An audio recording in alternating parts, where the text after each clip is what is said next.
Hi guys, welcome back to the channel and welcome to this part 2. I know some of you have been very patiently waiting for this part 2, and for new viewers out there, today we will be analyzing our range data in Gordon's reloading tool. So let's jump into it.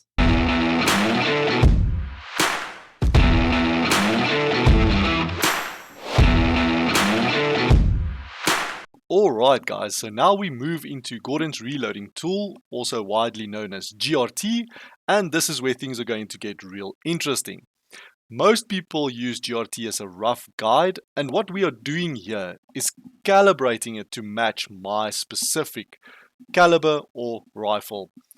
But first things first, for the YouTube person out there listening, this is all for educational purposes, and disclaimer, please, everyone out there, do not use my specific loads. This has been done and calibrated to my specific rifle, my setup, and my loads with my bullets and all the peripherals that I'm using surrounding that.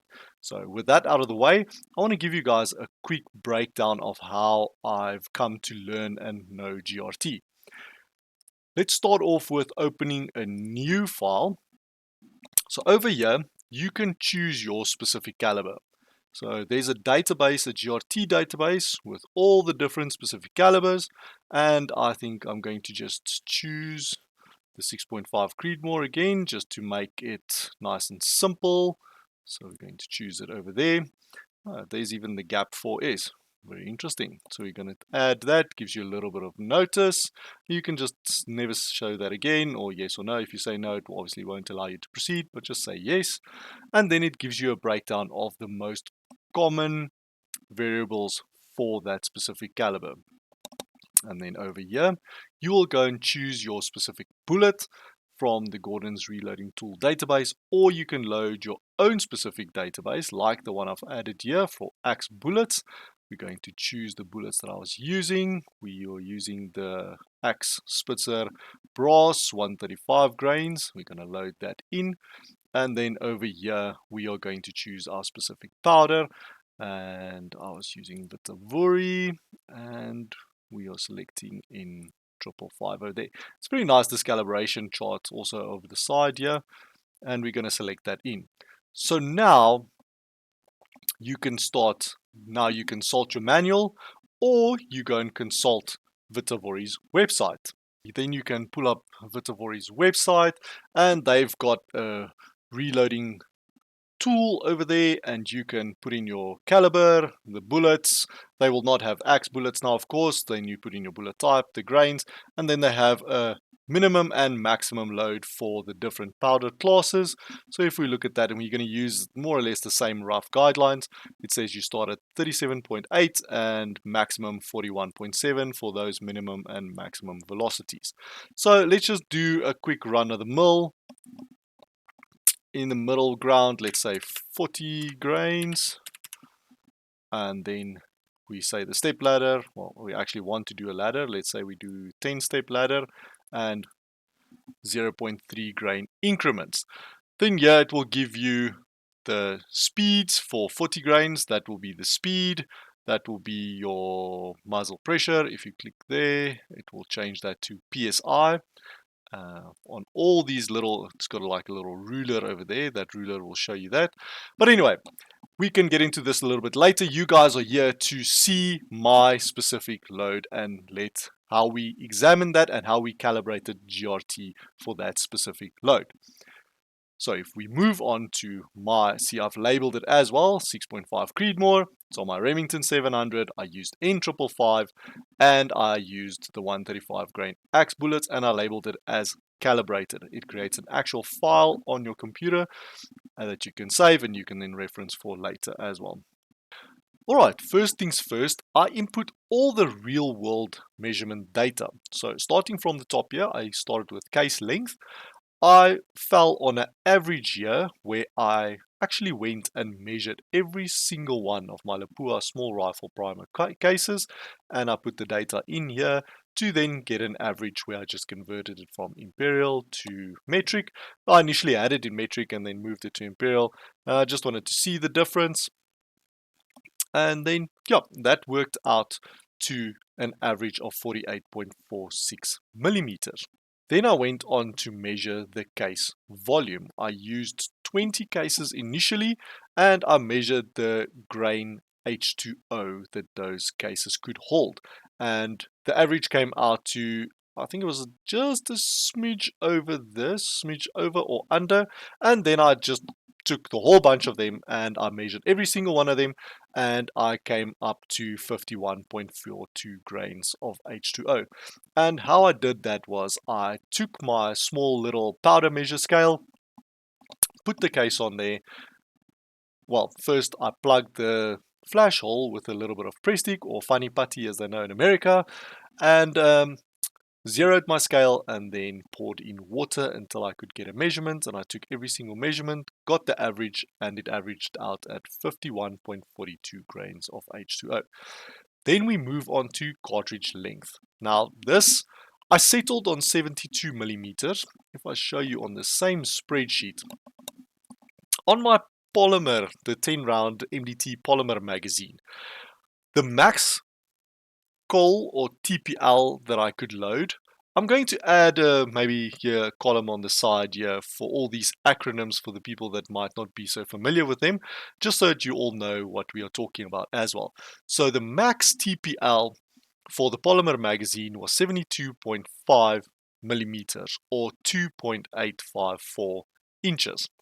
And the MDT 10 round metal magazine, the maximum I could load was 73.5 millimeters. That came out to 2.894.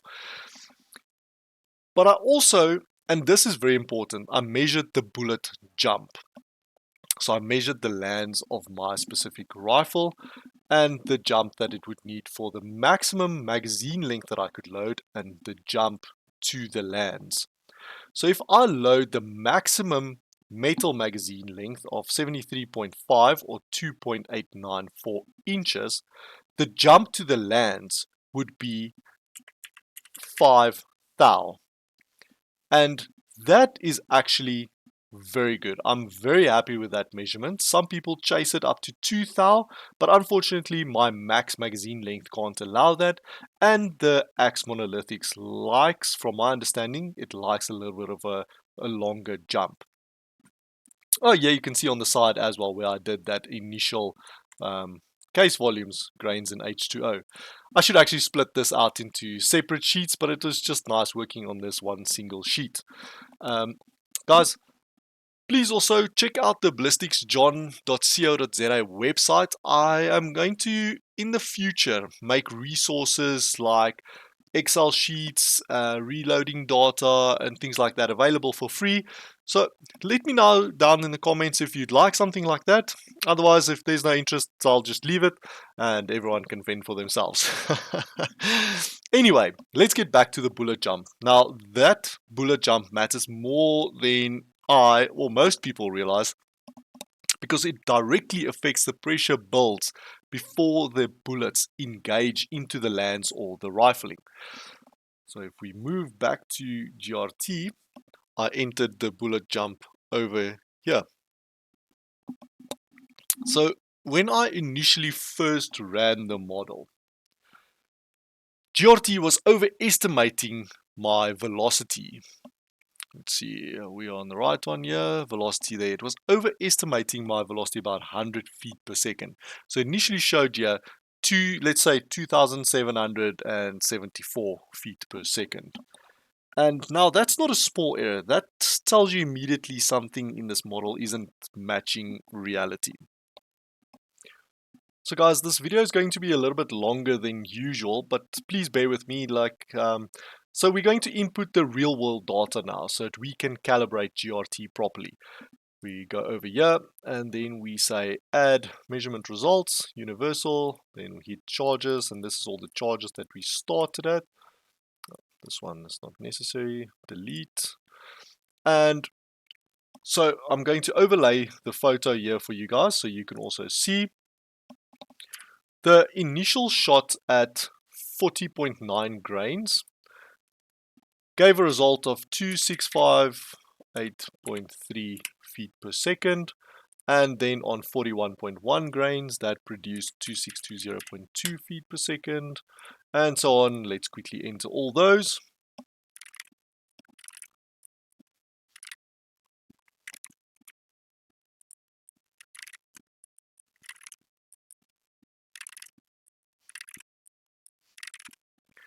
And then once we have entered all of these, it will show us a nice little graph chart.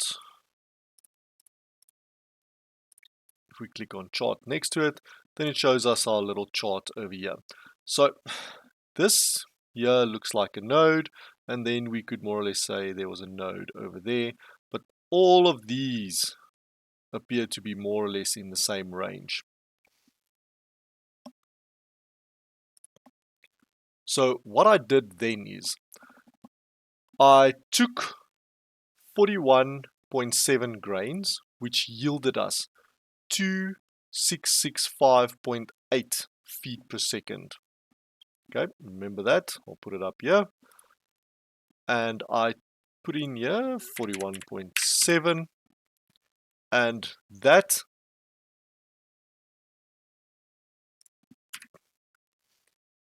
number that we got in real world should match what we are seeing over here for 41.7 grains. So what I then did was, instead of chasing the numbers blindly, I worked through it by updating the case volume, which is very, very important for this calculation in GRT to work correctly. I then adjusted the initial pressure of the bullet to reflect the longer jump. I initially played around with the Siebert factor a bit just to see what it would do, but once again, there is let me actually show you guys. There is a document showing all the specific Siebert factors. Please let me know down in the comments if I can make these resources available on the website for you guys. I'll gladly do that. So if we quickly pull up all this data for the different calibers and the Siebert factors that to go with it, let's call it a database of sorts. Then we can reflect on the 6.5 Creedmoor over here, and then you will see that the Siebert factor for that is 0.612, and that is exactly what we put into GRT.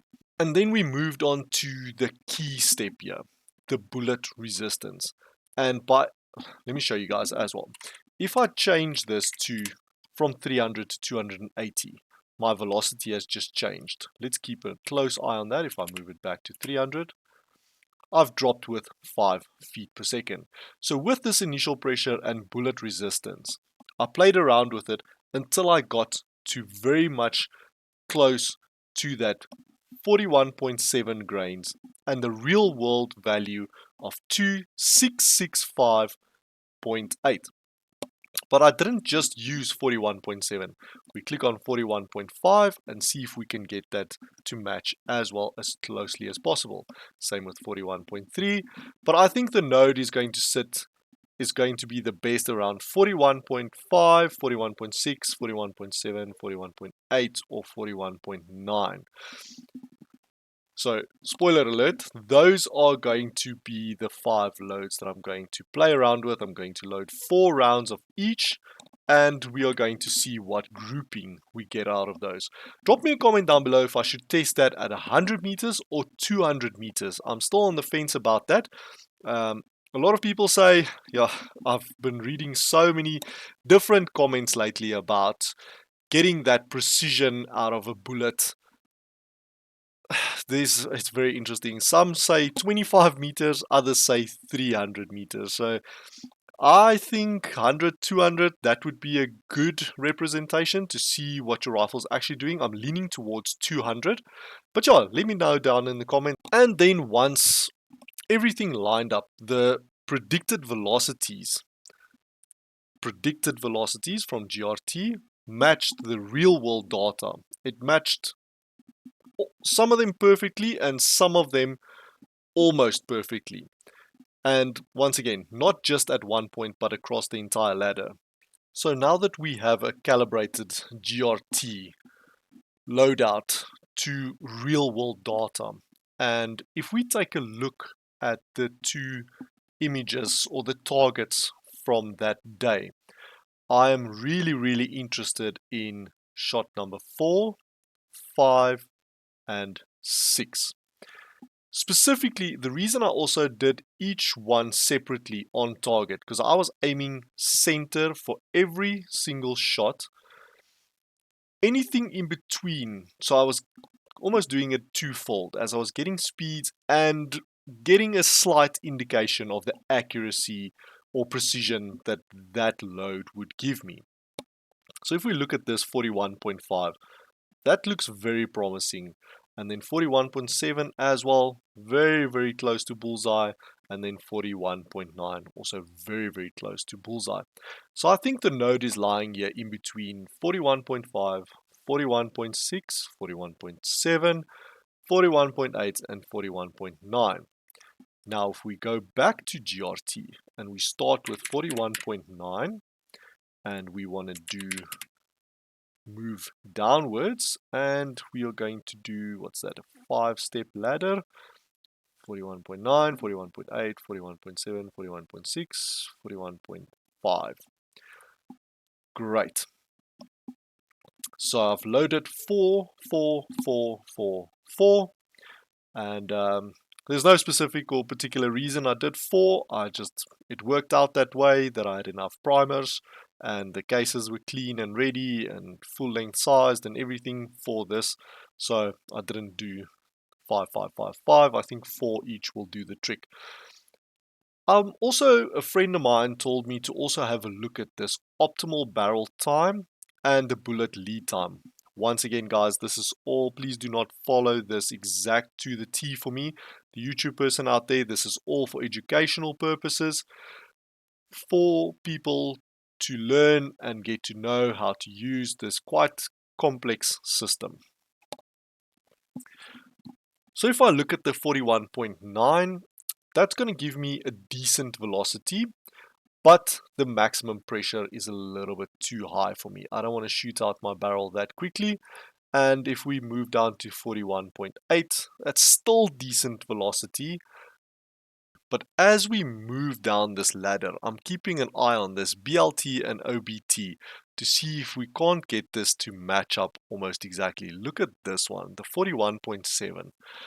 I have a really good feeling about this 41.7. If you look at the BLT and OBT, I mean, that is almost spot on. You can basically say that is spot on. That is a decent velocity.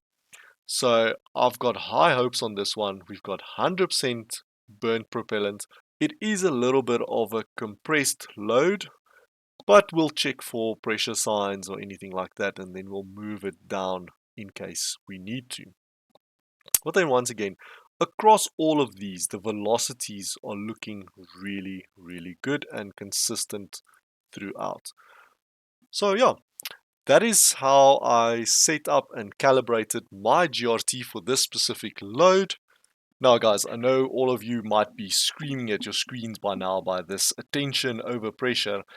I'm not 100% sure why this is, or this is actually correct. It could be correct and it could be dangerous, but I think it might be to do that this is a custom bullet and these pressures aren't exactly representative of what's happening in real world. However, I would like to jump to the ELDX and have a slight discussion here as well. So this is where things got really interesting for me, as I initially assumed that because the TPL was the same for both loads, the axe and the ELDX, it's the same brass, it's the same powder, it's the same primers, it's just the bullets that are different, and I loaded them to exactly the same TPL. But the jumps weren't actually the same. And when I went and I measured the axe bullets and where they touched the lands, it turns out they weren't the same at all. So the axe monolithics engaged the lands quite significantly earlier than the ELDXs. So even though the cartridge overall length stayed the same, the jump changed quite a bit. And that's why I changed the bullet jump over here. And once I was able to get that sorted out, I could match what I was seeing on paper and in the real world. So if we have a look at these velocities, I was able to match these velocities to GRT almost to the T. If we look at, what's that one, 41.72, we've got a velocity of 2595.4, and here 2595.2. I mean, if that is not almost to the T, I don't know what is. And it wasn't just at this one single point. Let's quickly have a look at this comparison that I pulled up. So if we have a look at this quick chart that I drew up, you will see the blue line is our predicted velocities from GRT as the charge increases. However, the orange line is the real world data that we saw. But here's the critical part. Even though the velocities kept increasing at the top end, the model showed pressures climbing well beyond safe limits. If we look here at the 42.72, we are right at that top end of the Pmax pressures. And when you look back at the ladder, you can actually see that reflected. The curve starts to behave unpredictably. And that's not random.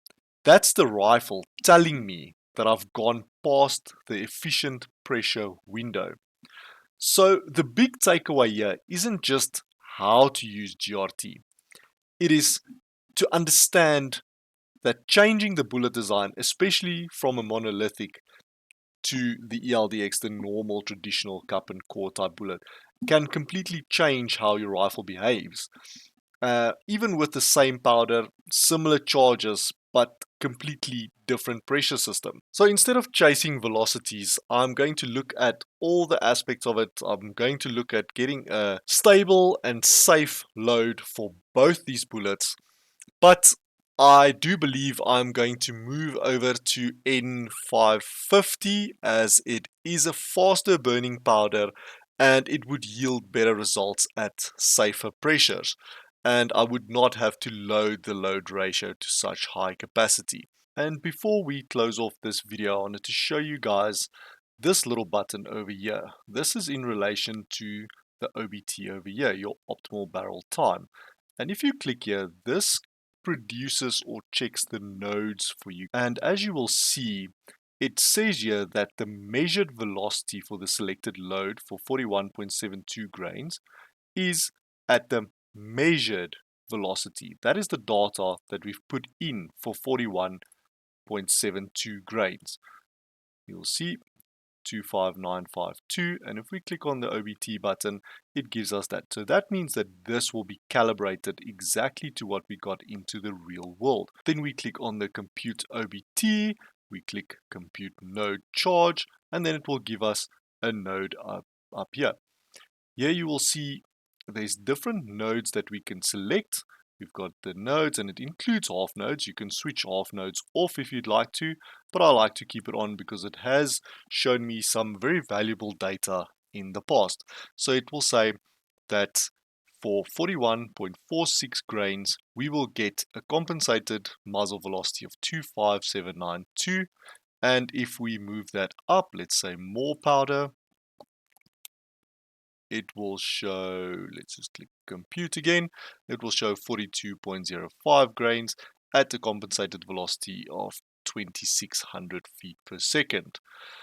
So yeah, that was one last honorable mention for this, and you can then go and play around and adjust your loads in a safe manner on GRT. So let's change that to 41.46 and see what it throws out for us.